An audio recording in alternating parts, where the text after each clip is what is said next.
Hey, what's up guys? Today I'll show you a horror film, Satan's Slaves, Part 2, Communion. Spoilers ahead, watch out and take care. The film begins in 1955 with a reporter being brought by some soldiers to a police commander. It turns out that the police commander is a friend of his and wants to show him something terrifying. Reporter goes inside a building and finds dozens of dead bodies kneeling. He takes pictures, and the police commander reveals that the corpses will be buried in their graves and the area will be cleaned up as if nothing had happened. Tomorrow is an important day for their nation, and the police commander has been ordered to hide everything. In addition, reporter discovers footprints leading to the building as if the dead had walked. The police commander claims that something evil is happening and wants reporter to talk about it, wanting to let other people know about this terrifying incident. In the next scene, it becomes obvious that the dead bodies were the acts of a satanic cult as they are kneeling toward a painting of a woman who is none other than Ramanon, a worshipped witch. The scene jumps to 1984, where we meet Rainey, who works in a factory and takes care of her father and two younger brothers, Tony and Bondi. In the next scenes, we get to know Rainey's family, who have moved to an apartment in the middle of nowhere due to an accident that caused the death of Rainey's mother and youngest brother, Ian.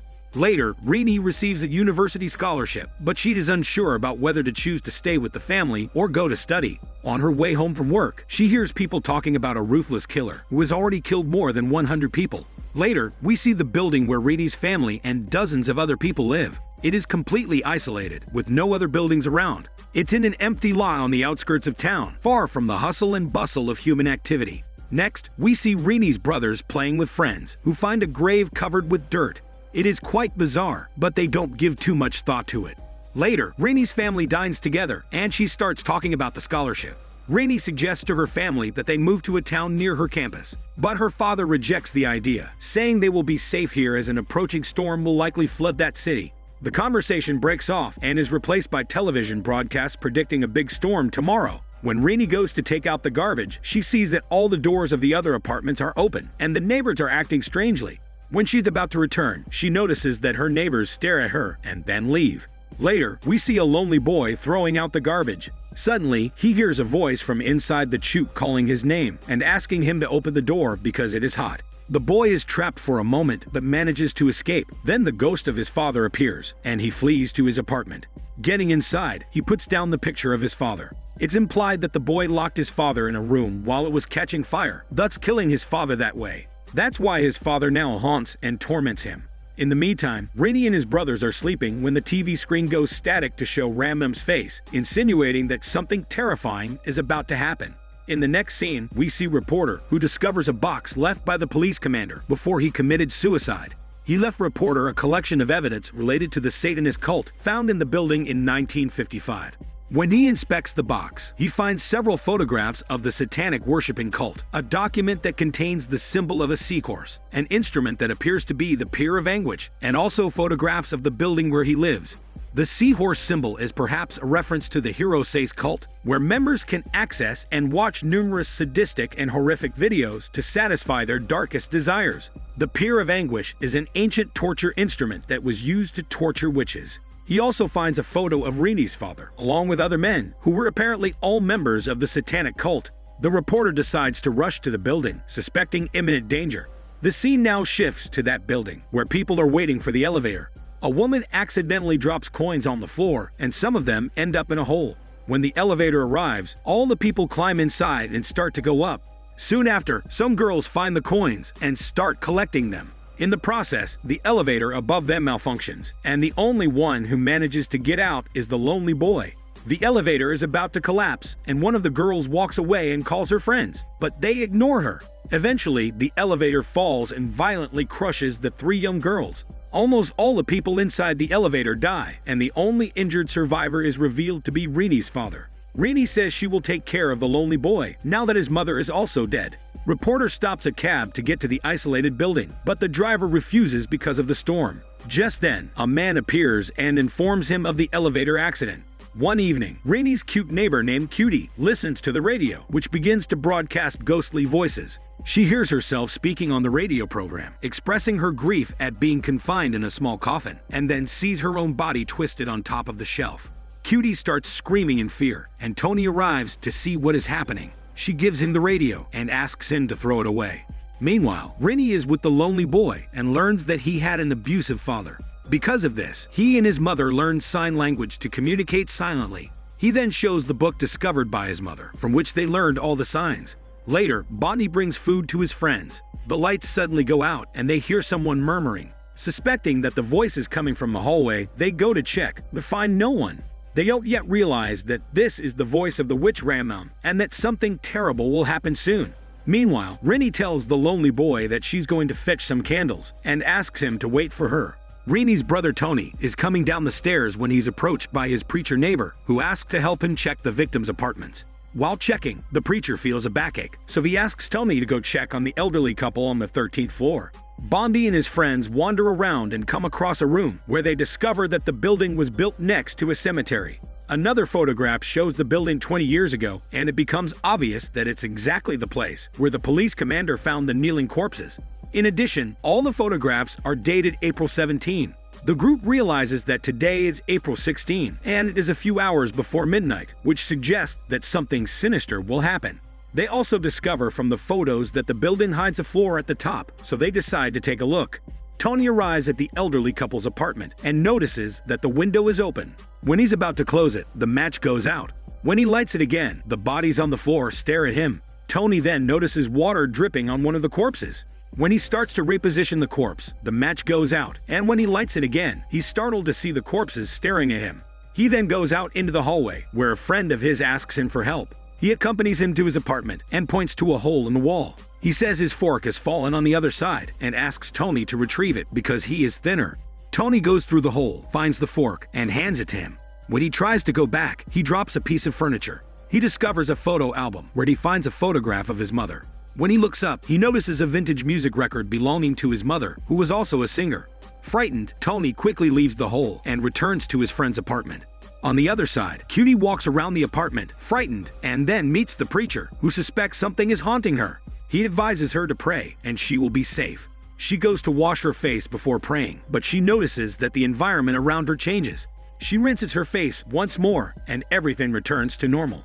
Then, as she prays, the appearance of the apartment continues to change. Suddenly, ghosts appear behind her, causing her to run away in fear. In another apartment of the same building, a little girl hears noises in the hallway. When she goes to check, she notices someone standing there. As she walks toward it, she's haunted by the ghosts of her 3 dead friends, who were crushed by the elevator earlier. They throw a rock at her, with which they were playing hopscotch, and she runs away. She then hears her dead mother calling to her, so she begins to follow the voice. She enters an elevator, and when she lights a match, the terrifying faces of her friends appear. She then realizes that she's hanging in the air, and she falls. Meanwhile, Rinny opens a locker and takes the suitcase her father always hides from her. She then joins Tony and their friends. Tony shows his sister pictures of their father with a group of people. He claims to have seen the same people in their mother's album. Then Tony shows a photo of their mother, but underneath it is written, Ramanom. They don't know it yet, but this fact reveals that their mother joined the cult and is indeed the reincarnation of the witch Ramanom. Later, the 2 siblings decide to open their father's suitcase to find out what he's hiding. After finding the correct combination, they open it and discover a large number of fingers. They get frightened and start to run away. Walking down the hallway, they hear noises coming from inside an apartment and watch the little girl going to the bathroom. They follow her, but realize she has disappeared, and they flee in terror. Meanwhile, Bondi and his friends try to gain access to the top floor of the building that they saw in the picture. They enter an apartment, thinking it leads to the hidden floor, and Bondi collapses to the ground when he finds his supposedly dead brother, Ian. Rinny and Tony arrive at the scene and are shocked to see their dead brother there. Tony says worriedly that Ian is now the spawn of the devil. The lonely boy begins to communicate with Ian through sign language. Ian confesses that he has lived in the apartment for quite some time and says he remembers nothing of what happened years before. Having faith in his words, Rinny takes him with the others and tries to escape from the building. At that moment, Tony's friends arrive on the ground floor and discover that the area is flooded with water and they cannot get out because the water is electrified. One of them wants to find a way out, but when he realizes that there is no way out, he returns to the stairs and runs into the ghost of Ramanom. The ghost disappears as soon as he touches it. He picks up the bridal veil and tries to throw it away, but it flies back and covers him. Ramanom reappears. He falls due to his fear, causing his neck to be pierced by a garden fork. Cutie on the other side is also haunted by the ghosts. As she flees, she runs into the preacher. She tells him about the ghosts, and he tries to calm her down by telling her they do not exist. The preacher goes to inspect, but then never returns. When Cutie goes to take a look, she finds his twisted body with a broken neck. Petrified, she hides in the garbage disposal chute. Looking up, she sees a child coming out of a ghost mouth. Cutie loses her grip and falls. In the process, Rinny runs into her father, who tries to explain what is happening. It's revealed that many years ago, he convinced their infernal mother to join the cult in order to have children and become a famous singer, with the stipulation that their last child must be delivered to the cult voluntarily within 7 years. However, when the father wanted to break the deal, the cult ordered him to kill 1,000 people for sacrifices in exchange. Here it becomes obvious that the famous killer that all the people are talking about is indeed Rinny's father, and the fingers in the suitcase are the evidence to be shown to the cult. After the revelation, the father sees his dead son, Ian, and tries to hit him with his crutch, but the screen goes dark. Soon, everyone is running in different directions, looking for each other. On the stairs, there are cult members dressed in suits. Rinny loses consciousness, and when she wakes up, she sees Ian controlling the cult. Rinny realizes that Ian is actually the devil and has been waiting for this day for a long time.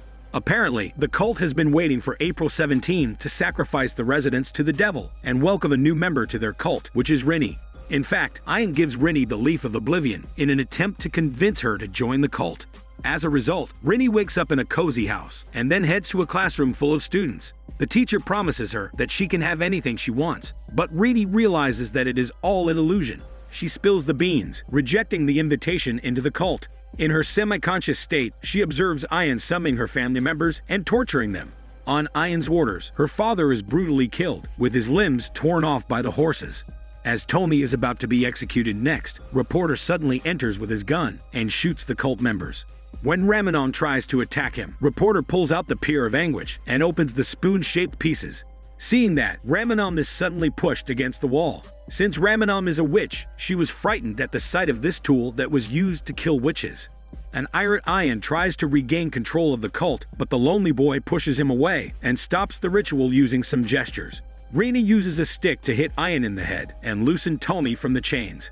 Afterward, they all escape from the building in an inflatable Tesla boat. There, the lonely boy reveals that he learned those gestures from the mysterious books stolen by his mother from the cult. That is why he knew the gestures to use to stop the ritual. As they walk away, Reporter says that Rinny's father loved them and indeed tried to save them. He reveals that the cult had been targeting the father from the beginning and that the mother had only been used as a cover. The last scenes show the same ending as in the first film. The same couple arrives at the cursed apartment and settles in. The woman says that they should have been present at last night's ritual, but the man says that things went well according to plan anyway. The film ends with a photo from 1955 in which the two of them appear, showing that they haven't aged. Most likely, this couple is the great mastermind behind the cult, and they are using others in order to live as immortals. This means that the terror doesn't end there, and the next residents of this building will be tormented, just like Rinny and the others. This is Daniel CC Movie Channel. Stay safe and enjoy your day.